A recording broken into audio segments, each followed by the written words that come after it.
Good evening, and it's great to see you here.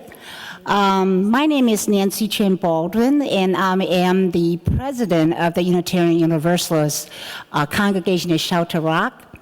It is my pleasure to formally welcome all of you to tonight's very special program, where we will commemorate the bombing of Hiroshima and Nagasaki that occurred 69 years ago. As a congregation of faith, we as Unitarian Universalists are committed to uphold justice, equity, and compassion in all human relations. And our faith calls on us to advocate for justice by providing opportunity for education and peaceful action on pressing moral and social issues. Through the leadership of our ministerial team, and I do have to apologize that they are away this week, but they definitely are a great supporter of what we're doing here in Shelter Rock. So through the leadership of our ministerial team, the Social Justice Committee, the Large Grants Program, and of course our VEACH program, and our various board of trustees, and our members of this congregation, we will all work very tirelessly to make this world a safer and healthier and more just. This past year, just to give you an example, our members were seen and heard taking up causes on issues such as inhumane solitary confinement practices, immigration reform, agricultural sustainability, and so much more in other various types of social issues. And on September 21st, and we will hope that you will all join us, and with tens of thousands of people in New York City for the People's Climate Change March. So we hope that we'll see you there. Our work is ongoing and not achieved in isolation, but by collaboration with mission-driven organizations, both nationally and locally. We are proud to co-sponsor this program each year in hope of spreading education on the threats of nuclear arming and the dangers of our global climate phases or changes.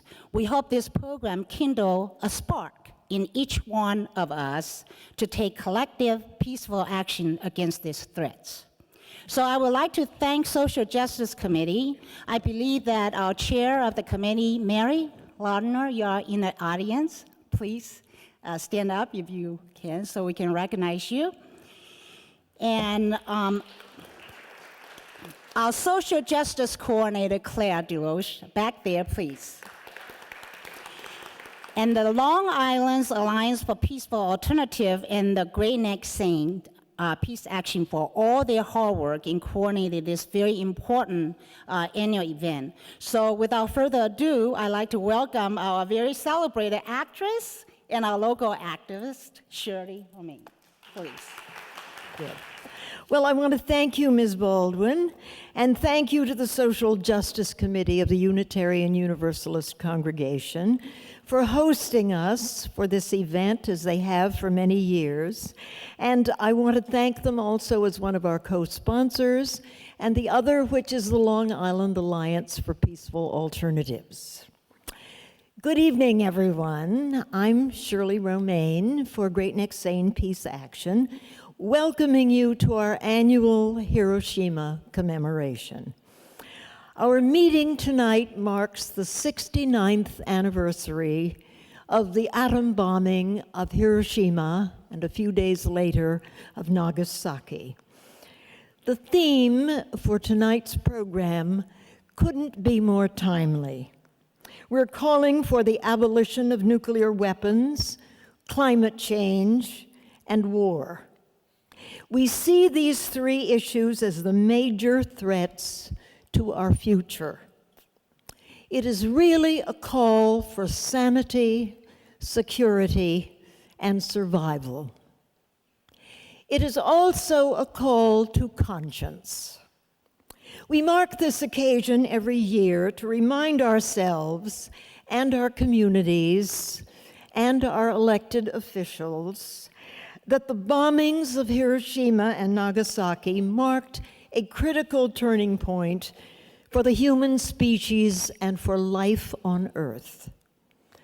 As the only nuclear power to have used the weapon, the United States has a moral obligation to see that they are never used again. Last year in Berlin, President Obama called for an end to nuclear weapons. We must hold him to that pledge. Our program tonight is dedicated to the memory of Jonathan Schell. Perhaps many of you remember hearing him here at UU or at the library in Great Neck or at Hofstra. He was a writer, he was an anti-nuclear activist, a teacher, and most important, I think, he was the author in 1982 of Fate of the Earth. I don't know how many of you know it or remember it, but it was the first of the first, he was the first to raise the picture of the total devastation that nuclear weapons could provide. It was really, the New York Times, as a matter of fact, called his book an event of profound historical moment. And there will be more about Jonathan to come in this program. Climate change, another of our issues, presents a monumental challenge if our planet is to survive. The destruction of our natural world for profit is rampant. We must oppose it, and we must do everything we can to stop it. And it's interesting, isn't it, in the last year of his life, Jonathan died in March, he was working on a book on climate change. At an enormous cost in treasure and human life, wars have proved to be dismal failures. Our call for peaceful solutions to foreign and domestic crises must prevail. So we have a big job on our hands. No nukes, no climate change, no wars. Can we do it? I hope so. And if we do, citizen action, I think, is the only thing that can really do it. So our speakers tonight will inspire you, and we will have meaningful things for you to do to get us all started. I'd like to do a poem for you. It's about Hiroshima, and it's really the best one that I know. It's simply called Hiroshima, and it's by Margaret Rockwell. One August morning, still and very clear, came the super fortress from the south, dragon with a lantern in its mouth to light the way to hell. Red fig dropped first and slow, as if to feed 1,000 angels, then burst into blue-white glow, then broke all fury's furnace, and below the tombstones shattered and bleached, and the seed fell down in mortal rain. By evening, only the screams of the children and the hiss and the murmur of the wildfire. Was this the kiss of some great, compassionate judge descending? Was it? Was it?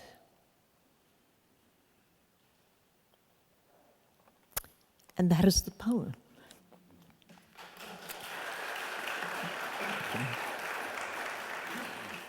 Our first speaker needs no introduction, but I'm going to introduce him anyway.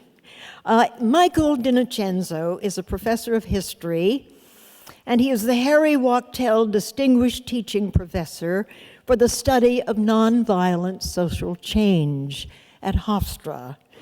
And that is just the half of it.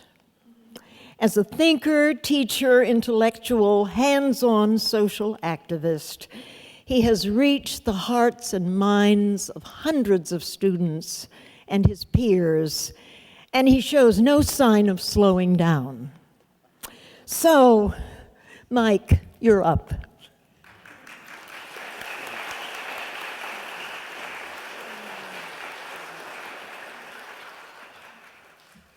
Thank you very much, Shirley. There is a rumor I've lost a step or three on the tennis court, however. Jonathan Schell was a person who had both local and global impact. Helen Caldecott, one of the founders of Physicians for Social Responsibility, said that his book, The Fate of the Earth, was the Bible of our times. And I want to come back and talk about Jonathan's global impact in a moment. But he certainly connected the personal and the social for many of us. I know many of you here met Jonathan and were affected by his work as well. And probably no person and no piece of writing did more to inspire the biggest peace demonstration in American history, the 1 million people who turned out at Central Park on June 12, 1982, how many of you were there? Wow, quite a lot. So that's a personal effect. I was there. Little did I know that my future wife was somewhere else in that crowd. But somehow across the crowded fields, I had a sense that we were working together. And part of what Jonathan did was to inspire, and indeed, I think the word is compel us to look at the major threat to our lives and to the world. And his book was appropriately entitled The Fate of the Earth. And he stimulated Marty Melkonian, who made me do one of the many things he's done as my elder mentor at Hofstra. And he is a little older than I, but what Marty did in so many inspiring ways, and even more when Margaret helped to work and double team me, is that because of Shell's work primarily, we started a class at Hofstra, I think in that very year, 1982, on war and peace in a nuclear age. And we were focusing mostly on how you achieve peace. And we went through those 3 issues of the New Yorker, where the essays were published before they came out later in 1982, in April of 82, in a book form. And we had our students read them, and one of our students, some of you may remember, was John Kamen, who was the former supervisor of North Hempstead. And John worked with us in that course, and a lot of other students did too. So Marty still teaches that class, and I teach other classes on nonviolence, inspired by Jonathan's words, compelling us to think about those issues. And out of that, and our work, grew an amazing organization called United Campuses to Prevent Nuclear War, another ripple effect of Jonathan's work. And once again, whenever Marty called me on the phone, I knew I was going to have to do something because I couldn't turn him down, because conscience must respond to pressing issues. And we formed a chapter at Hofstra of United Campuses to Prevent Nuclear War. There were 600 of them across the United States.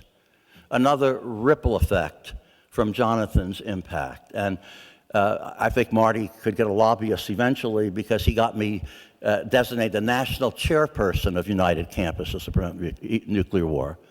3 of the next 4 years, I got audited by the IRS. So I kept saying, I'm not important enough, but I think the organization might have been more significant than that. In addition, Jonathan worked with us with Sane Peace Action, with the forming then of the Long Island Alliance for Peaceful Alternatives, with Physicians for Social Responsibility. And it's no accident that out of those associations came the International Physicians to Prevent Nuclear War, who received the Nobel Peace Prize in 1985. So Jonathan was a terrific catalyst for putting all of those things in motion. He was as gentle in person as he was articulate, eloquent, and passionate in his writings. So we've been affected enormously by the great things. He's written many books, and I'm not going to go through all of them, but except to say this about the fate of the earth and what it reflects about all of his writings. He's been listed as one of the top journalistic commentators on the state of America and the world in the 20th century. I think he deserves to be listed in all time. And what Jonathan has done, particularly with The Fate of the Earth, but also with The Gift of Time and many other books, is to serve as one of the great writers in history who are practitioners of a literature of warning, and admonitory writing that alerts people to dangers that they might not be thinking about, and calls upon them to think about them and to address them. In this category are people like Tom Paine, who wrote Common Sense, Harriet Beecher Stowe, who wrote Uncle Tom's Cabin, Wealth Against Commonwealth, Henry Demarest Lloyd, the muckrakers who came out of this period, Ida Tarbell, Jacob Riis, The Battle Against the Slums, Rachel Carson. I once asked Jonathan if he was inspired by Rachel Carson's Silent Spring, because I noticed the structure of his book had some similarities to what Rachel Carson did. And he said, yes, he'd read the book, and it had influenced him. And that takes me to the final points I want to make about the larger social and global impact of Jonathan. Like all those great writers of a literature of warning, John tried to address three major challenges that we have as human beings. One is dealing with amnesia, cultural and historical amnesia, of not remembering what happened. And I've talked with Jonathan about this, and what he affirmed is that people who lack a sense of history, lack a sense of perspective, and are consequently prisoners of the present. Worse than that, prisoners of any transient present, because you can't put what's happening in context. So part of John's brilliance was that he always was putting things in context and asking people to remember how we got to where we are so we might have a better sense of where we might be going. Like all the other great writers of the literature of warning, he also had to address the tendency of all people to engage in denial. Who wants to face unpleasant realities? Who wants to even think about them? Especially when you're dealing about nuclear war, people's eyes glaze over. But there are a lot of other social problems, and people like Melville's Bartleby would prefer not to have to think about them. So the challenge of any great muckraker and writer is how do you get people to overcome the understandable denial, the feeling of powerlessness, of not being able to do things about it. Finally, what Jonathan did so well, and I think what Rachel Carson and Tom Paine and all of these great admonitory writers did, is that after reminding people of the context, calling on them to try to do something, then gave them ways forward to do something. It's no accident that the final chapter in The Fate of the Earth is called The Choice. And if you read Rachel Carson's Silent Spring, her last chapter is also that people can make decisions, and nothing's going to happen unless you believe in the empowerment of individuals to make some choices. And my good friend Bob Goldberg has a lovely letter in Newsday today that speaks to that point, something Bob's been doing for 3 decades. So, he's one of the people who's built on this. So Jonathan was really extraordinary in doing all of those things. And I just will conclude now with a paraphrase of a statement from the early part of The Fate of the Earth, which I think speaks to the challenges we still face today. Jonathan said, there need to be enough people who are willing to enter the hell of imagination of what a nuclear war would be like in order to develop the resolve to make sure that we never have one. That was a great challenge then, and it remains one for all of us. Thank you, Mike. As always, wonderful to hear you. Michelle Schimmel is our state assemblywoman.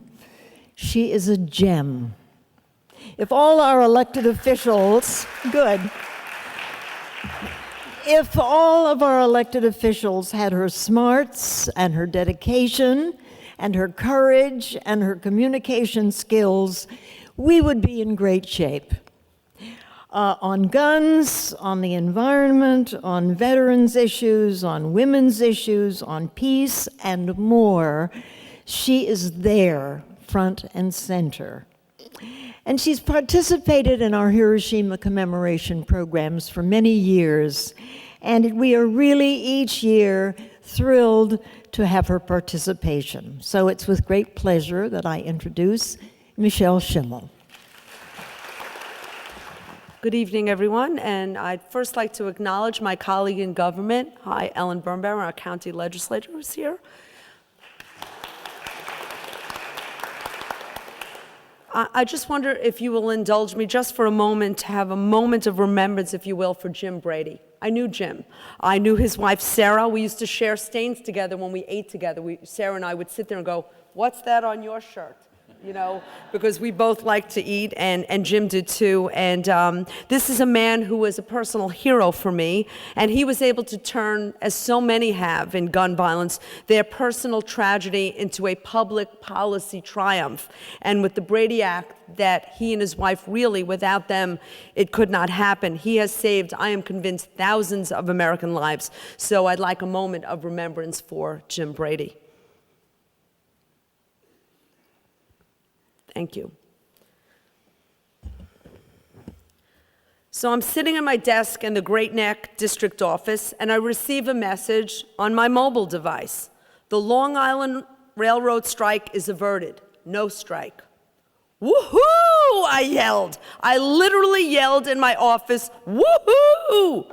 My exclamation was so loud, it sent 5 new high school interns scurrying into my office. I warned each intern on their first day that these outbursts would not be a novelty, as I often give rebel yells for happy and not so happy occasions in my office. So this was their first collective yell. I looked at the interns, both my fists punching the air. The strike is over. The Long Island Railroad strike is over. Woo-hoo! It's going to be a great summer after all, I exultantly told them. And now, with the Long Island Railroad strike behind me, I pondered my prospects for a relaxed and glorious summer. Why not anticipate a relaxed and glorious summer as I sat back in my office chair? The long and relenting winter was now history, and the weather was an unseasonably seasonable, with humidity topping out at a mere 70%. It's good. Force of habit, though, gets me back on my mobile phone on the internet. It had been 5 minutes after all. Malaysian airline Flight 17 shot down by a missile, killing all 298 on board. What? The world was stunned. And I was stunned into submission that the 5 minutes of a peaceful summer was just an illusion. I sank back once more in my desk chair. Reports were quickly lighting up on my device. Most likely, the report cited, Russia had supplied surface-to-air missiles to separatists in eastern Ukraine region where the attack took place. There was no exclamation from me this time when I read it on the internet. The seconds that followed reading this headline on my BlackBerry, my interns, I can hear them shouting bits and pieces of news about the airline tragedy to each other at the pace of a racquetball game in the other room. It had been 5 minutes after receiving the news of the downed Malaysian airliner that yet another headline from the New York Times appeared on my mobile device. Israel launches ground forces into Gaza. The Times report continued. Ground forces were aimed to destroy the labyrinth of tunnels built by Hamas, the Islamic militant group that controls Gaza. The intricate use of tunnels enabled Hamas to store weapons and strategize against the better equipped and technically superior Israeli military. So within a matter of 10 minutes, the impending Long Island Railroad strike was now a memory for me. Its commensurate economic and political impacts behind me. Now, in the grander scheme of things, the subsequent international headlines posed an even greater threat to my equilibrium. Tranquility, I have learned, is just an illusion. Just around the corner, some oligarch, a dictator, or a Supreme Court judge can make a decision that can rip through people's lives whether they reside steps away or thousands of miles away. I try to remain upbeat about summer. After all, the U.S. economy is on an upswing. And let's not forget about that humidity, which is way down in 2014. But I can't help feeling that there is an aggressive restlessness in the world. Rather than backing down after the downing of Flight 17 in the ensuing weeks, Russia is continuing to intervene in the war in eastern Ukraine, increasing its involvement between the Ukraine military and separatists. Russia remains stoic about the threat of tighter sanctions over the Ukraine crisis. The purpose of these economic sanctions is to force Moscow to use its influence with pro-Russian separatists to end fighting in the eastern Ukraine. And the European Union may soon follow the US lead to restrict top Russian banks to raise funds in Europe and to ban the sale of Russian weapons and the much-needed technology for their energy sector. The US has already banned 2 Russian financial institutes and 2 energy firms from US capital markets. But the Netherlands, whose citizenry was most impacted by the Malaysian airplane crash, has Shell Oil as a major stakeholder corporation in play. They appear to be somewhat tepid in their response against Russia, whose natural gas resources are very valuable to Shell's energy portfolio. The New York Times reported on Saturday, July 26th, that Hamas wants to end the Israeli-Egyptian blockade of Gaza before halting their hostilities. Israel has signaled that it could make more concessions if only Gaza's militant groups are stripped of their rockets and underground tunnels are stopped in return for economic alleviations from Israel. Let me stop here now for a moment and give you a disclaimer. After 7 years in the state legislature, every time I step in front of a podium, I should proclaim to you, the audience, that I am no expert on the subject matter I am speaking of. I am no expert on military operations. I am no expert on military negotiations or national security concerns. Rather, I am a frightened citizen who looks at her cell phone every 5 minutes to witness a world roiling in military showdowns. I am a frightened elected official who secretly wishes for a Long Island Railroad strike rather than a plane strike or a rocket strike on innocent civilians. Of course, there is no choice for me to make. Leaders like Vladimir Putin offers the world Hobson's choices, which means my way or the highway. In a New York Times article on yet another lovely Saturday of summer, I saw a picture of a Tibetan woman in Yushu, China, bent over the shoreline of the Batang River, holding a spoon and a plate, trying to free a tiny shrimp from the muddy shore. The accompanying story told of a Buddhist faith, a revival in this Chinese city in an effort to devote itself to the sanctity of life. Each day, dozens of Buddhists toil in the hot noonday sun to free tiny creatures stranded in the mud. Buddhist teachings encourage followers to demonstrate a reverence for all sentient beings. In Yushu, a large Tibetan city, more than 3,000 people died in an earthquake 4 years ago. This life liberation ceremony, as it is called by Buddhist monks, has been on the rise, as has many ordinary acts of kindness in this ancient city. Many followers have fortified their commitment to the Buddhist teachings that emphasize respect for all living creatures, including that of minuscule aquatic crustaceans. In an essay to followers, Shantral Rinpoche, a 101-year-old Tibetan religious figure, stated, "No greater crime is there than the taking life away, and no conditioned virtue brings greater merit than the act of saving beings and ransoming their lives." I hope that this devotion to saving tiny sea creatures could be matched in scope to the saving of the lives of human beings. In Yushu, the abject suffering of its inhabitants was brought on by nature, an earthquake. In Ukraine, in Israel, in Gaza, the sufferings are man-made. Will we have peace this summer?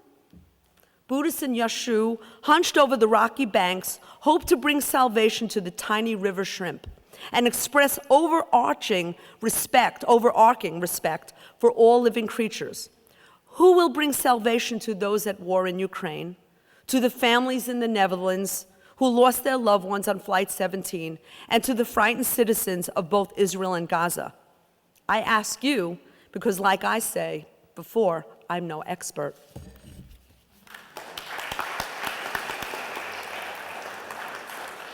Thank you, Michelle. Always thoughtful and original perspective that you bring to us. Next up is Reverend Mark Lukens. He is the pastor of the Bethany Congregational Church of East Rockaway, and he's chairman of the board of the Interfaith Alliance of Long Island. He is a rare and highly regarded person on the island and certainly in the socially active community here. His activism on social issues of our time give meaning to his leadership as a man of the cloth. I promised you inspirational speakers, and it is my pleasure to introduce to you the Reverend Mark Lukens.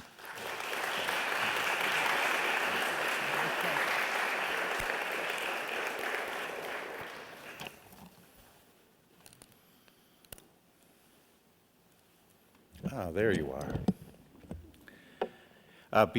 I'd like to thank Willow first for your beautiful music and that beautiful song. My mother used to sing that to us when my brothers and I were little.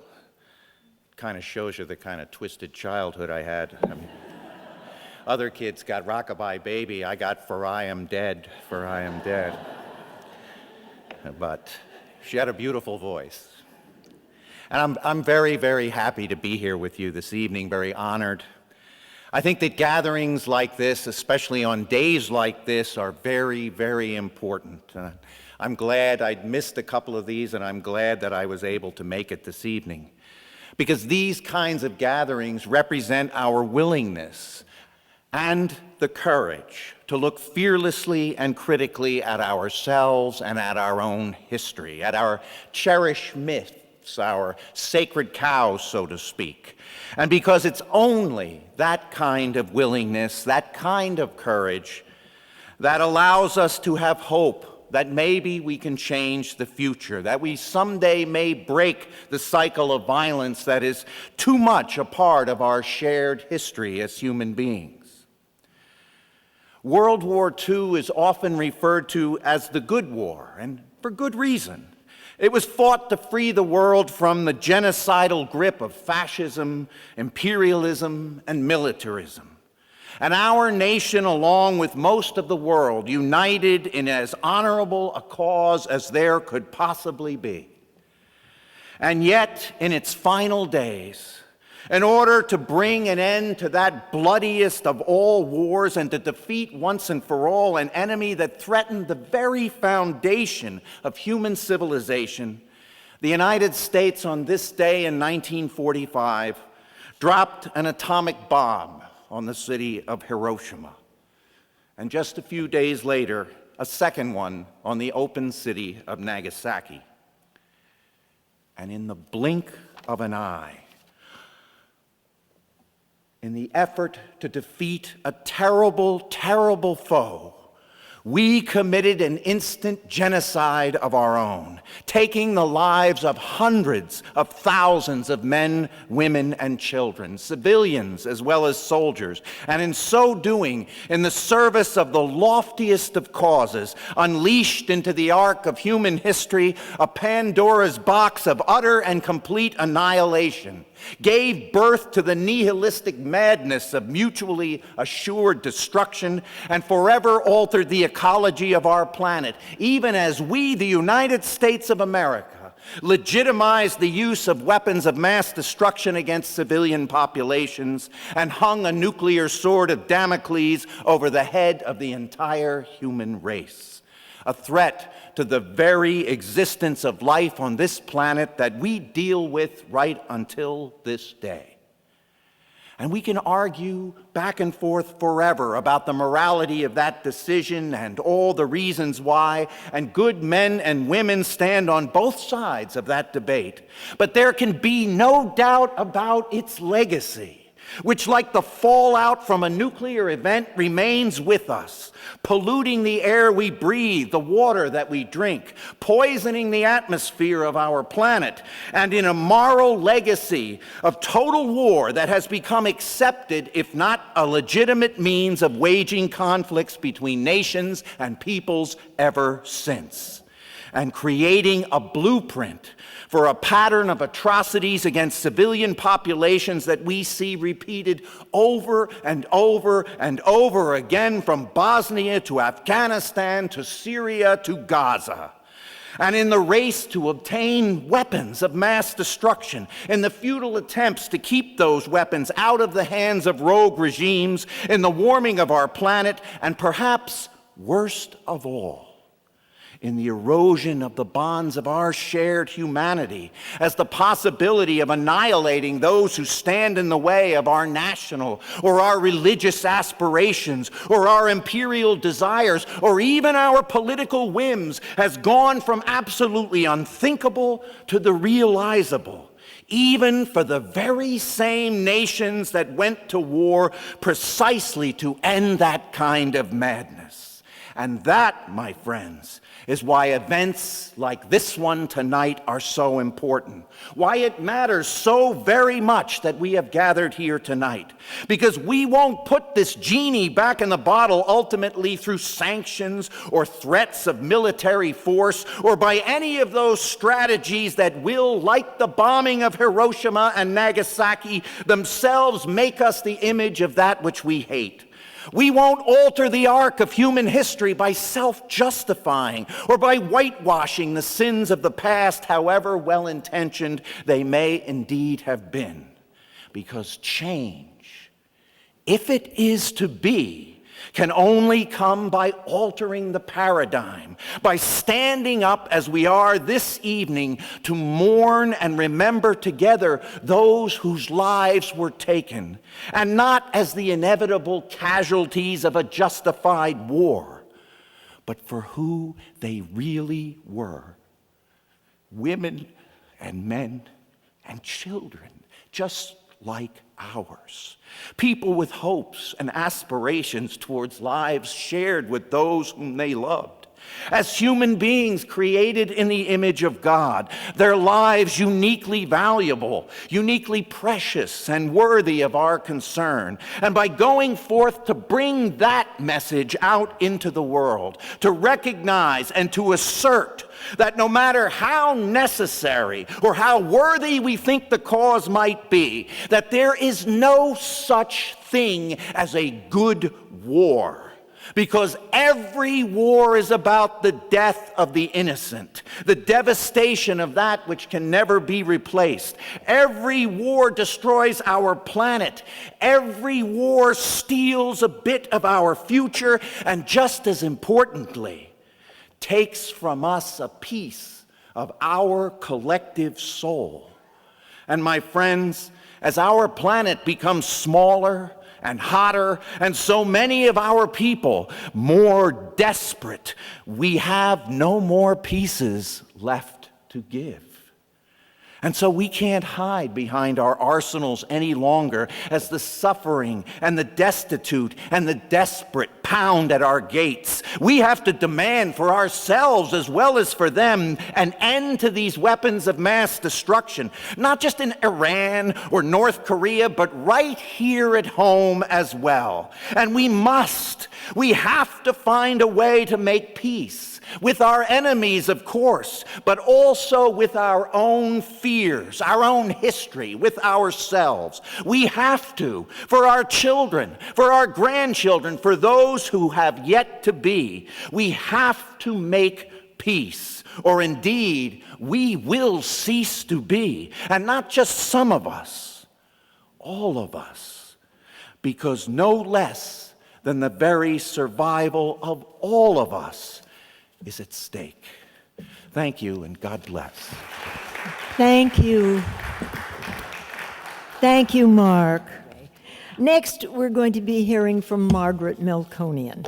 She's going to give us some background, and she's going to kind of guide us in ways that we can perhaps become more effective. Pursue that citizen action that I spoke about earlier. Margaret is the executive director of the Long Island Alliance for Peaceful Alternatives. She has been its director. She is one of the founders of the Alliance, and she has done a magnificent job because the Alliance, which is an umbrella organization of many of the peace groups on the island, is really the most effective force, I think, for peace and for reordering our priorities on the island. As somebody who has worked with her, and I think I speak with all of us, she is an inspirational leader. And I particularly want to mention the fact that Margaret has been very eager to bring young people into this peace movement that we so cherish and devote so much of our time and our energy to. And she has been enormous. She and her husband, Marty, and Mike, and all of them have been extremely successful in really bringing this word, this change, this information that they rarely get from media, bringing them into this realm of activity. And it's really thrilling what they have done. So it is my great pleasure at this time to introduce to you Margaret Melkonian.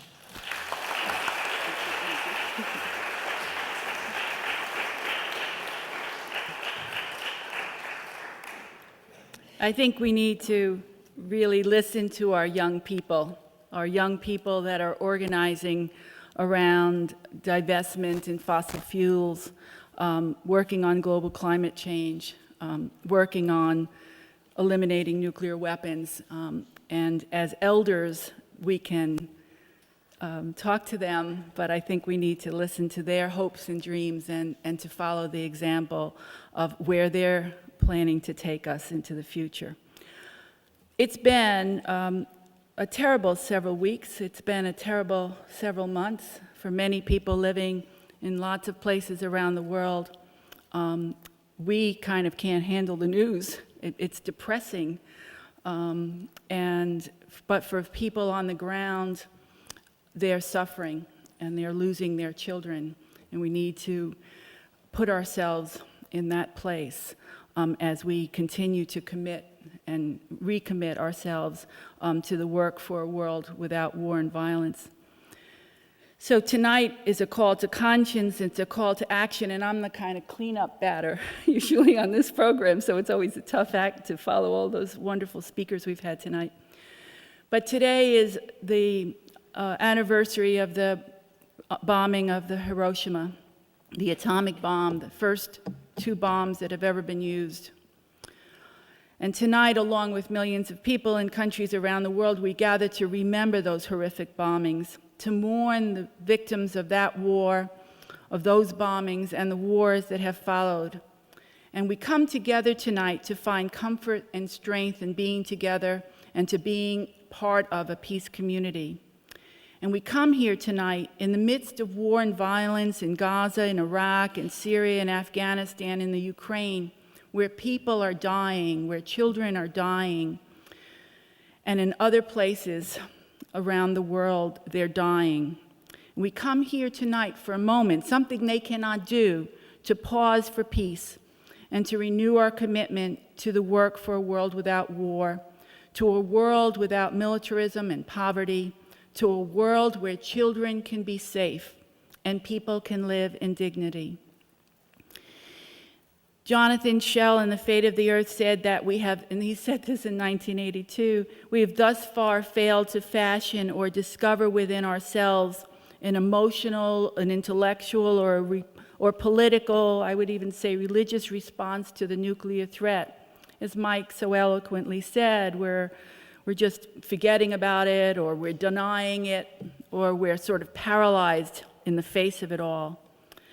So that despite this overwhelming evidence of what the use of nuclear weapons would bring, it is clear we still lack, and it's we and the leaders that we elect, we still lack the moral vision and the courage to eliminate those almost 17,000 nuclear weapons, mostly held by the United States and Russia.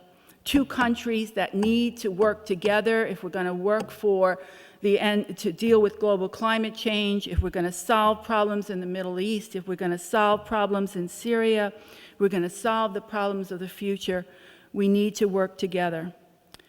For almost 70 years, and I'd like us to think of them as we all are shrimp. If we could only see each other as shrimp and save each other. Thank you for that. For almost 70 years, these weapons have posed an intolerable threat to life and will bring incalculable suffering. Have we learned nothing? You always said, have we learned? When will we ever learn? Tonight we call on President Obama and the world leaders to negotiate a treaty for a nuclear ban. And there are petitions around. It's in the back of your program. We'd like you to take it and get signatures, because we need to start somewhere. We need to start with a treaty to ban weapons. We need to start on issues that we care and are passionate about, and we need to do something. Tonight is a call to action. It seems unbelievable to me in 2014 that we are on the brink, if not already in the midst of another Cold War. Recreating the architecture of nuclear buildups and modernization, expansion of NATO, and deployment of more ABMs in Poland and the Czech Republic.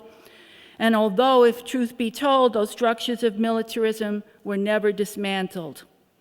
Just read Senate Bill 2277, sponsored by Senator Bob Corker with 23 co-sponsors, at a cost of $117 billion that will bring us back to the dark days of the Cold War, and it must be stopped. We gave you, in this program, the names and the numbers of our congresspeople, our senators, and the President Obama. Some people have taken to calling their senators every couple of days and having a conversation with them about the issue that you care about. Call once a week. It might become a good habit for us to do. So we ask that you sign these signatures, and we also ask that you call and you talk to your New York senators for continuing the ceasefire we have, this moment in Gaza, an end of the blockade, for negotiations for a settlement. But we could put lots of other countries in here. We could tell them, our Congress and our President, not to continue to send arms that are fueling conflicts in the Ukraine and Middle East and Africa, where all sides are taking sides. How do we make choices if we continue to arm and fuel the fire? So just call up your reps, your senators, and our President. Call and call often. Speak to an aide, set up meetings, ask questions on all these issues that we care about at candidate forums in the fall. Jonathan linked, and as Mike said, was working on a book on global climate change. We face two existential threats. One eliminates us right away when the bombs go. The other is like the slow boil. We put the frog in, but eventually it's going to die in the boiling water. It's a challenge to our existence as a species and as a planet. And you know from some of the literature in the back that there will be around the world, but in New York City, participating in a global climate change march on September 21st, and meetings at the UN which will gather leaders. There's not a lot of time. It's like we need to lock people in the rooms and deal with these issues and not let them out until they come to some kinds of agreement. And tonight, because it is our call to action, Jody Williams reminds us, the woman from the International Campaign to Ban Landmines, a civil society movement that brought about governments and brought about this campaign to ban landmines. She reminds us that peace and creating it and creating change is a long-term commitment. And we're running out of time to tackling a worldview that accepts and promotes war. I mean, when you talk about amnesia and denial, we accept war. We think it's okay. And we talk about abolishing war, people say, that's idealistic. But why is that?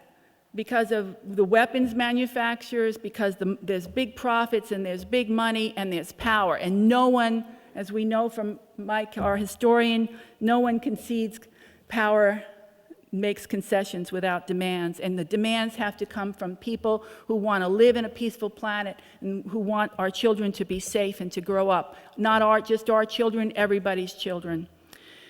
She tells us that this campaign to abolish nuclear weapons, to abolish war, needs our commitment and our persistence. And she reminds us that it's hard work. It takes civil society, it takes working with governments and international organizations to make visions that we have for this world without war.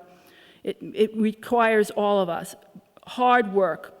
And so here tonight on Long Island, we renew our commitment to that hard work.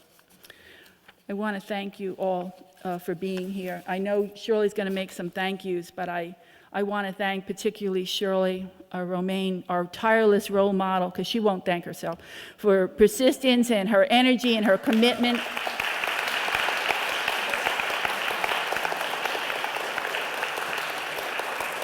I want to thank our colleagues here at Shelter Rock, Kim and Sharon and Jen, who did a lot of the publicity and the flyers, and particularly Claire from the Social Justice Committee, our wonderful colleague that we love working with. I want to thank Willow for their music and their voices, because your songs lift our spirits and soothe our souls and strengthen our resolve to pursue a sustainable peace.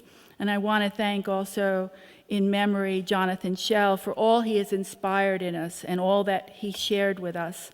And I thank all of you, our strong, tireless, persistent Long Island peace community. Thank you. Thank you, Margaret. I think we're going to conclude our program as we began with Willow. But before we do, you've done a pretty good job in doing your thank yous, Margaret. Thank you. But I do want to thank once again, and particularly Claire DeRoche, who has worked with us on planning this program. Where are you, Claire? You're really terrific. Just terrific. I do want, as I looked around at this beautiful place where we all are together in this very kind of warm and intimate setting, I'm reminded that for the past probably 40 years, almost as long as we've lived in Great Neck, the person who was adamant in seeing that we observed Hiroshima, this date, and actually this is the date, August 6th, the person who was adamant, who planned it months in advance and saw that we had it.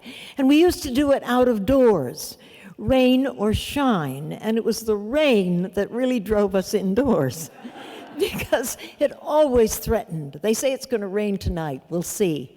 But it's par for the course on August 6th, 7th, 5th. It always threatens to rain, and sometimes it does. I'm talking about Stan Romaine, who I know very well.